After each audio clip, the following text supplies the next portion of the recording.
warahmatullahi wabarakatuh. Kami dari kelompok 2 akan mempresentasikan hasil tugas kami untuk mata kuliah dasar-dasar administrasi pendidikan. Sebelumnya, izinkan saya memperkenalkan anggota kelompok 2 dimulai dari saya sebagai moderator Adinggara Mabulara, selanjutnya teman saya Adi Supraini, dan yang terakhir Kalbi Zikra Isani. Materi yang akan kami bahas yaitu yang pertama teori manajemen, yang kedua teori klasik, yang ketiga teori humanistik.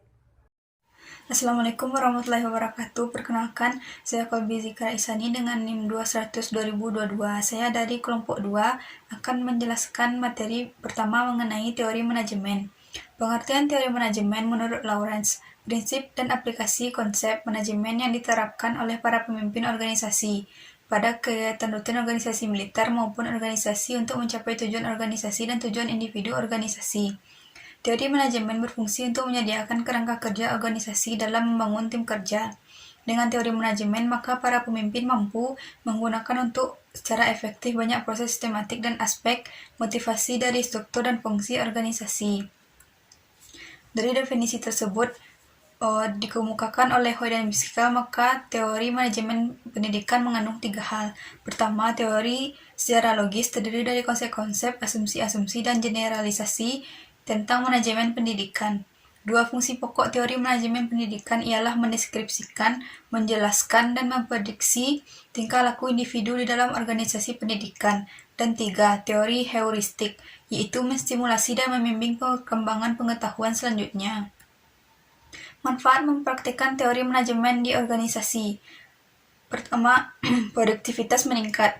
Membantu organisasi untuk memaksimalkan produksi dengan memaksimalkan sumber daya yang mereka miliki. 2.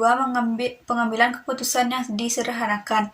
Membantu para pemimpin organisasi dalam mempercepat proses pengambilan keputusan dari setiap keputusan yang mereka buat. Ketiga, meningkatkan kolaborasi. Untuk meningkatkan partisipasi staf atau karyawan melalui tim kerja tim dan kolaborasi. 4. Meningkatkan objektivitas. Membantu para manajer dalam mengambil keputusan secara objektif karena semua keputusan yang diambil oleh mereka didasarkan pada data dan fakta. Sekian yang dapat saya sampaikan mengenai teori manajemen. Terima kasih. Assalamualaikum warahmatullahi wabarakatuh. Oke, saya akan melanjutkan materi berikutnya tentang teori klasik. Taylor pada tahun 1856 sampai 1915 adalah orang yang pertama yang mengembangkan manajemen ilmiah. Prinsip-prinsip dasar penerapan pendekatan ilmiah dalam manajemen ditunjukkan untuk mencapai efisiensi dan efektivitas organisasi. Dengan kata lain, prinsip manajemen ilmiah didesain untuk mengoptimalkan produktivitas kerja. Taylor berasumsi bahwa manusia harus diperlakukan seperti mesin dalam bekerja. Setiap manusia harus diawasi oleh supervisor dan setiap manusia harus berproduksi seperti mesin. Ada 4 prinsip penerapan manajemen ilmiah Taylor yang terdiri dari: yang pertama, setiap pekerjaan yang dilakukan seseorang harus diuraikan menurut bagian-bagiannya dan cara ilmiah untuk melakukan setiap bagian dari pekerjaan tersebut perlu ditetapkan sebelumnya. Para pekerja harus diseleksi dan dilatih secara ilmiah untuk melakukan pekerjaan yang ditugaskan kepadanya. Yang kedua, harus ada kerjasama yang baik antara manajer dan pekerja sehingga segala tugas dan dapat dilaksanakan sesuai rencana. Harus ada pembagian kerja antara manajer dan para pekerja. Ketiga, manajer harus menjalankan kegiatan supervisi, memberi perintah dan merancang apa yang harus dikerjakan. Sedangkan para pekerja harus bebas mengerjakan pekerjaan yang ditugaskan kepada mereka. Mekanisme dan teknik yang dikembangkan untuk melaksanakan prinsip-prinsip tersebut antara lain: studi jarak dan waktu, pengawasan fungsional, sistem upah terpotong diferensial, prinsip pengecualian, kartu instruksi, pembelian dengan spesifikasi, standarisasi pekerjaan, peralatan, dan tenaga kerja. 4 prinsip Taylor selanjutnya dikembangkan oleh Grant pada tahun 1861 sampai 1919. Yang terkenal dengan sebutan prinsip Gantt yaitu: kerjasama harus saling menguntungkan kedua belah pihak, antara manajemen dengan pekerja. Kedua, seleksi ilmiah pekerja.